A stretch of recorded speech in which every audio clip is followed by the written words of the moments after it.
Euzu billahi mineşşeytanirracim. Bismillahirrahmanirrahim. Elhamdülillahi rabbil alamin ve salatu vesselamu ala rasulina Muhammed ve ala alihi ve ashabihi ecmaîn. Amma ba'd. Selamun aleyküm saygılı cemaat-i muslimin, hürmetli Müslümanlar. Bugünkü en vaazımızın, en hutbemizin mevzusu kıyın zamanda Allah'a tayanmak mevzusu olacak inşallah. Biz görüyoruz ki insanın hayatında ki bu dünya hayatı bir imtihandır. Her bir Müslüman, her bir insan için. Ve hayatta en böyle kolay sevingenimiz, bayram etkenimiz, yaxşı günlerimiz ola. Hem de ağır, kıyın, kederli günler, kara günler ola. Türlü facialar olup geçe, hastalık kele vesaire problemalar ola. Problemalar bu dünyanın vasfıdır.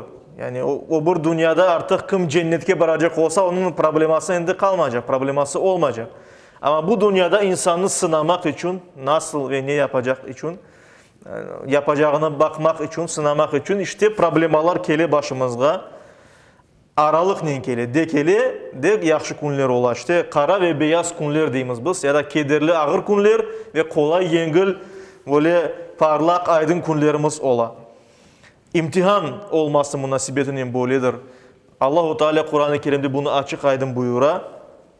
Mesela Mulk suresinde aman 2. ayet-i kerimede Allah-u Teala böyle buyura. Estaizu billah.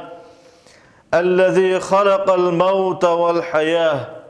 O Allah ki ölümünü ve hayatını yarattı. Yani bu dünyada her şeyini Allah yarattı ve Allah değil ki ölümünü de hayatını da Allah yarattı ve bizge hayatımızı verdi ve ölüm de gelecek elbet. Liyabluvakum sizlerini sınamak için dey Allah-u Teala. Yani hem ölüm hem hayat bizlerini sınamak için var.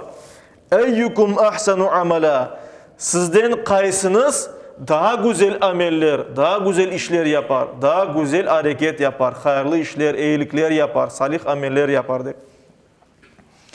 İşte görgenimiz gibi Yüce Rabbimiz bu dünyanı yarattı, imtihan görmemiz için. Ona göre de onun bir neticesi olarak bu dünyada problemalar ardı sıra kesilmeden kele. De az ola de çok ola. Bizim ruhi halimiz farklı ola.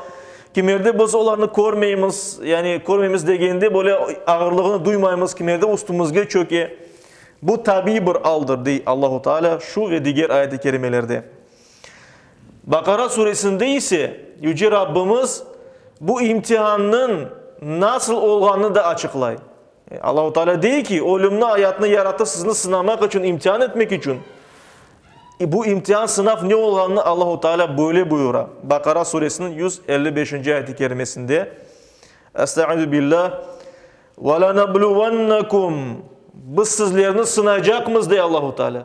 Biz sizlerini ey insanlar sınayacak mıyız, imtihan edecek miyiz? Bir şeyin minel havf. Size korku yollap.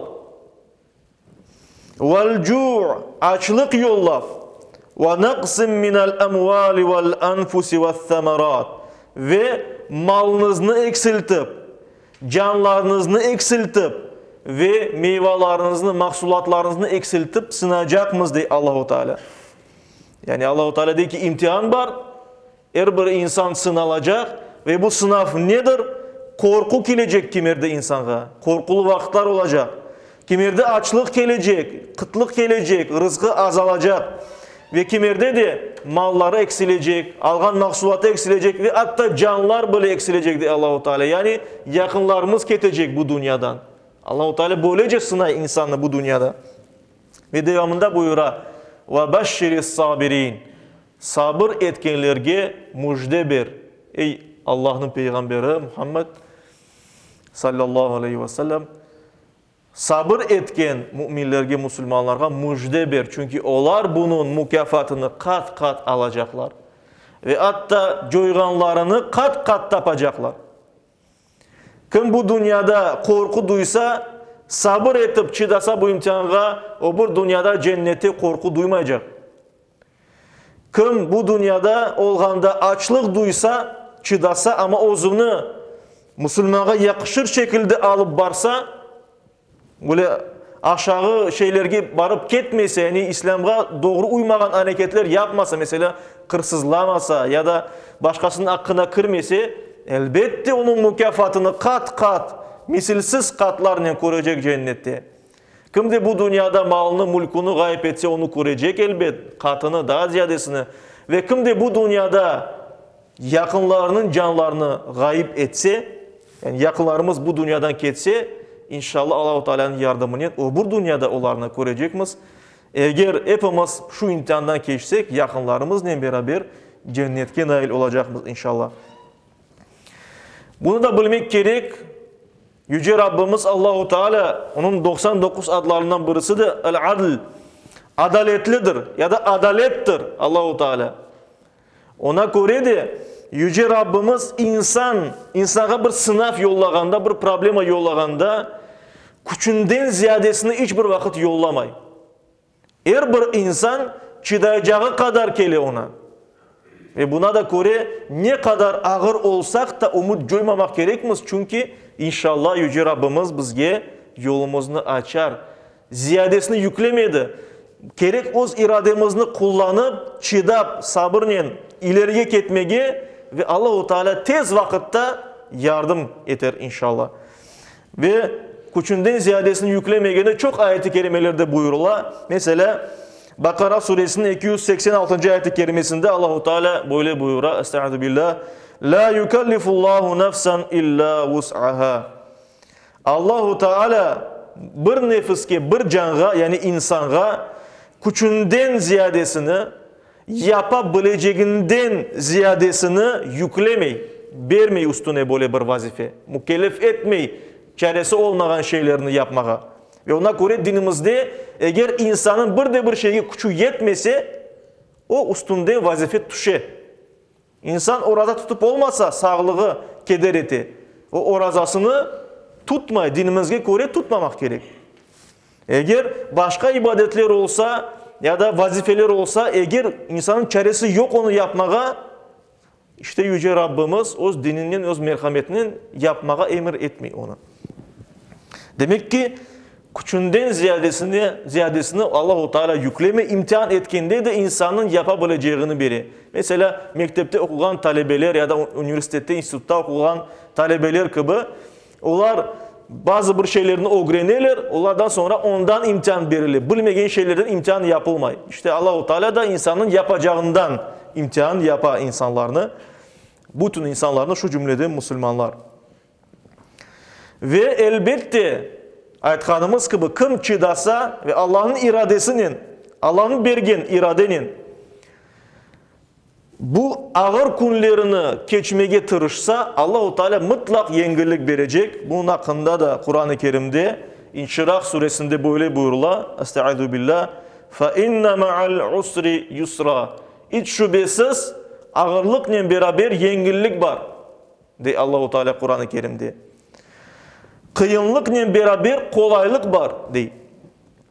İnne ma'al usri yusra. Hiç şüphesiz kolaylıkla beraber, ağırlıkla beraber kolaylık var. De.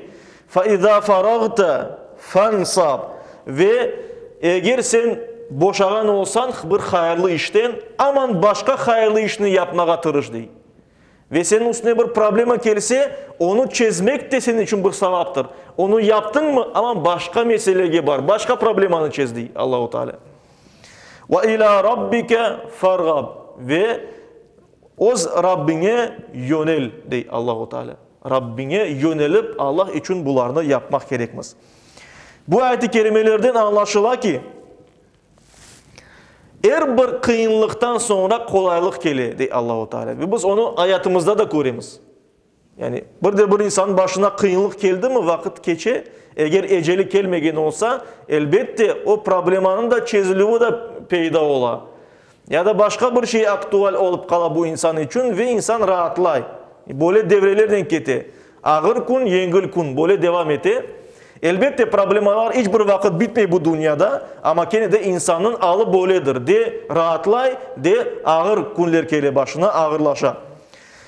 Her bir kıyınlıktan sonra kolaylık kele. Böyle anlaşıla. Diğer taraftan da böyle de anlamak gerek.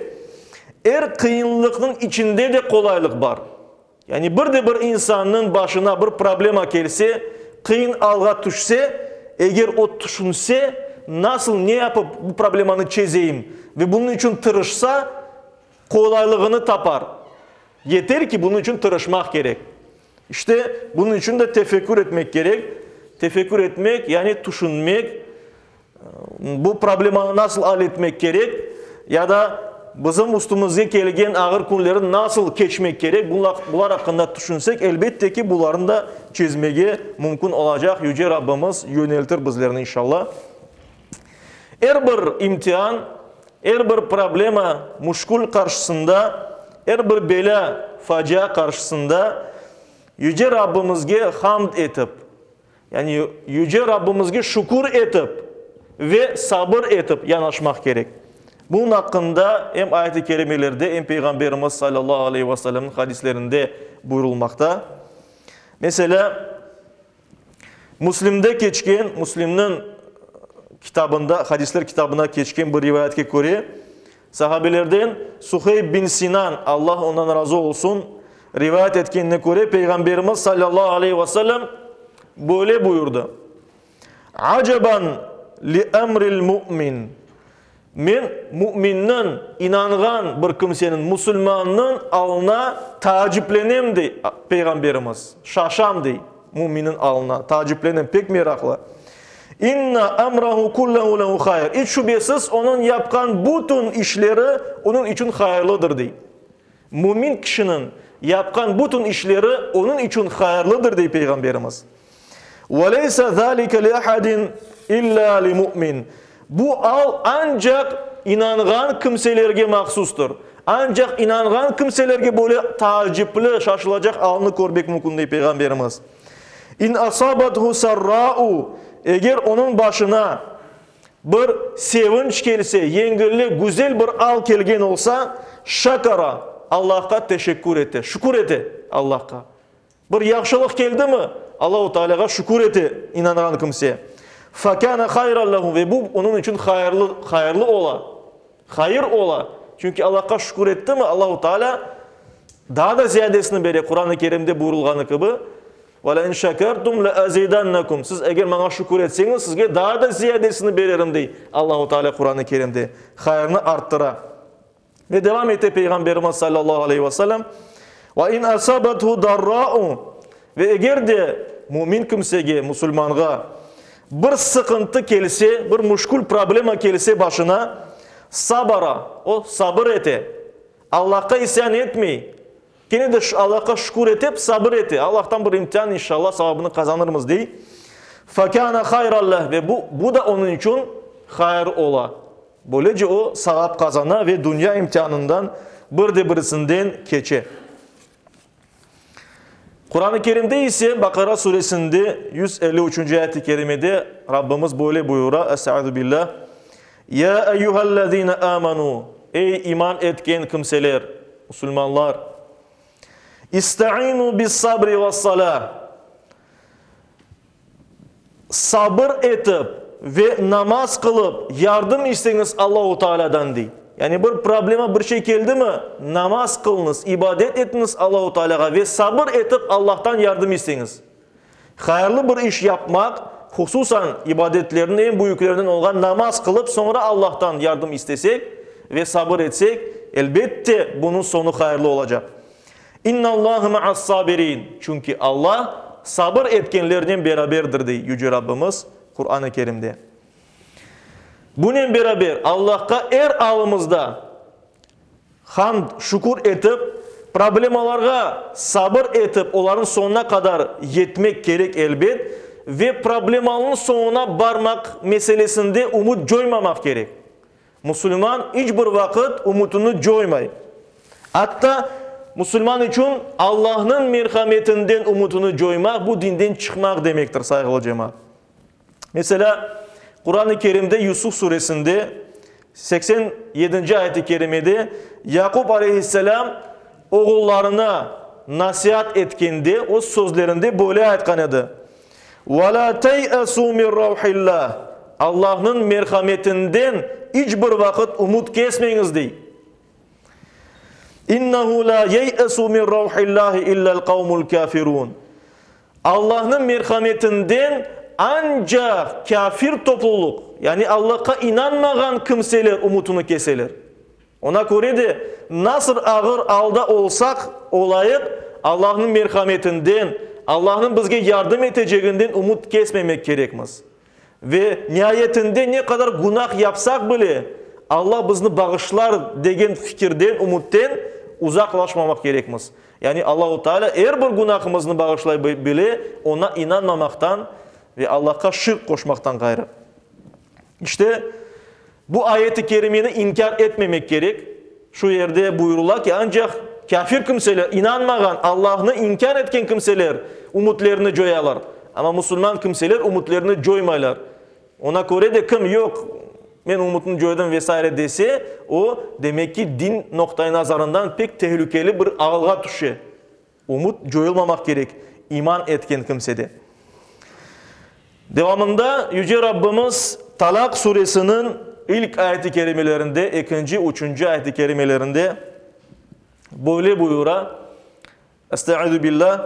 وَمَنْ يَتَّقِ اللّٰهَ Kim Allah'tan korksa, Allah'tan sakınsa ve elbette ne manada Allah'ın yolunu kutsa, günah yapmaya korksa, يَجْعَلْ لَهُ مَخْرَجًا Allah-u Teala ona çıkış yolunu yapar deyip. Çıkış yolunu gösterir. Öyle yapar ki o problemasından aman bir beklemegen bir yerden probleması çözülmesi mümkün. Yeter ki bir insan Allah'a işansın, Allah'tan korksun ve Allah'ın dinini kutsun. وَيَرْزُقْهُ مِنْ حَيْثُ لَا يَحْتَسِبْ Ve Allah-u Teala hiç beklemegen yerinden ona rızık yollar. Ona bu dünyada yaşamak için aşağı para, mal, mülk, gerek olan şeylerini, borcunu tölemek için paranı mesela vesaireni yollar. Yeter ki insan Allah-u Teala'ya işansın ve ondan korksun. وَمَنْ يَتَوَكَّلْ عَلَى اللّٰهِ Kim Allah'a tevekkül etse, kim Allah'a işanıp dayansa, فَهُوَ حَسْبُهُ Allah ona yeter dey. Yüce Rabbimiz Kur'an-ı Kerim'de. Kim Allah'a işansa, Allah ona yeter. Bütün problemlerini inşallah çözer. Yeter ki biz gerek olganı gibi Allah-u Teala'ya tevekkül eteyik, işanıp dayanayak. İşte saygılı cemaat-i muslimin, bir de bir Müslüman, her bir ağınlayan Allah'a şükür etmek gerek, hamd etmek gerek, Allah'ını maqtamak gerek, sabır etmek gerek bu dünyada çıkan problemalarga, muşkullerge, belalarga. Hiçbir vakit umut joymamak gerek. Men bu meseleni çözerim dep, öz iradesini göstermek gerek. Çünkü Allah-u Teala onun yolunu gösterir. Eğer o Allah'ın doğru yolunda olsa. Ve bununla beraber Allah'a işanıp dayanmak meselesinden evvel bir insan elbette kolundan gelgenini yapmak gerek. Tedbir almak gerek. Bir de bir musibet bela başına gelmesin deyip tedbir almalı. Ya da bir başına bir problema muşkul gelse onu çözmek için çare kıdırmak gerek. Tırışmak gerek. Çünkü bir insan dese ki ben Allah'a işandım, Allah bana yardımcı olsa olur, olmasa olmaz dese, bir şey yapmasa Allah-u Teala büyük ölçüde, yani çok suallarda yardım etmez, biz hayatımızdan bunu göremiz. Çünkü ancak tırışkan kimsege Allah-u Teala beri, talap etken bir kimsege Allah-u Teala beri. Ona göre de evvela özümüzde kolumuzdan gelgen şeylerini yapmak gerekmez. Ondan sonra tevekkül yapmak, yani Allah-u Teala'ya işanıp dayanmak gerekmez. İbn Hibban'da geçken ve Tirmizi'de geçken hadis-i şerifte, Tirmizi'nin rivayetinde Enes bin Malik, Allah ondan razı olsun, Peygamberimizin sahabesi, buyurgan idi ki Peygamberimizin yanına işte bir bedevi gelgen idi ve devesini bağlamak meselesinde Peygamberimizge sual soragan idi. Yani Peygamberimizin yanına geldi, devesini bağlamadan Peygamberimizin yanına kele ve soray Peygamberimizden. Kale raculun, yani bu kişi böyle ayıttı, soradı. Ya Resulallah, ey Allah'ın elçisi, ey Allah'ın peygamberi. Aqluha ve atavakkalu, ev atluquha ve atavakkal. Men onu bağlap Allah'a işanayım. onu. Yani Allah'a işanıp kaldırayım. Yoksa onu bağlap sonra Allah'a işanıp dayanayım diye. Kale, Peygamberimiz sallallahu aleyhi ve sellem buyurdu. İ'qalha ve tevekkal. Devini bağla, ondan sonra Allah'a onu işan dedi. Kolumuzdan gelgenini yapmak gerekmez ve ondan sonra elbette Allah'a işanıp ve dayanmak gerekmez inşallah. Çünkü Allahu Teala'nın bu dünyada koyulan kanunu budur ve bu kanunu görmek mümkünmüz. Ve hususan da saygılı cemaat-i muslimin, bu dünyada problemalarının, korkularının, yaramaylıklarının, felaketlerinin, belalarının, hastalıklarının daha da az olmasını istesek, hususan bir toplum, cemaat olarak bunu istesek, biz dinimizge bağlanmak gerekmez. Çünkü Allahu Teala dinine bağlı olan insanlarını ve dinine bağlan topluluklarını sonunda güzel alga getirir. Korçalay. Ve bunun hakkında Kur'an-ı Kerim'de açık aydın buyrula. Nur suresinin 55. ayet-i kerimesinde Allahu Teala buyura. Estaizu billah. Va'dallahu allazina amanu minkum ve amilus salihat. Allahu Teala söz verdi.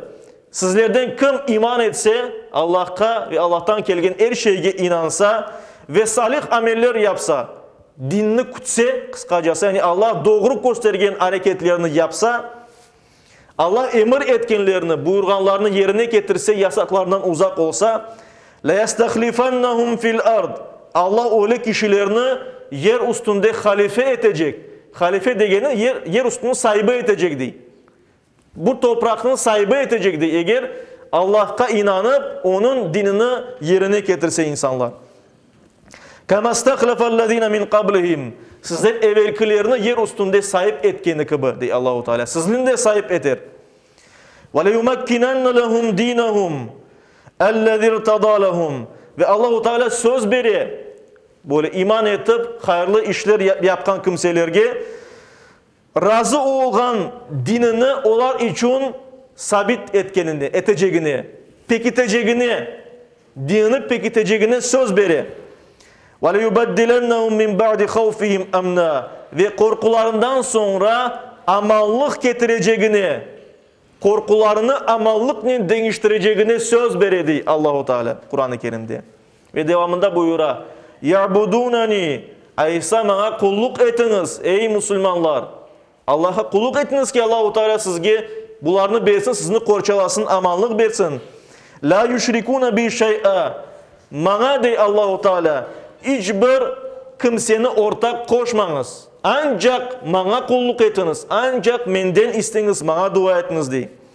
Ve men kafara ba'da zalika. Kim bundan sonra küfür etse, yani İnanmasa Allah-u Teala'dan çevrilse fe ulaike humul fasikun. Onlar asıl günahkarlardır.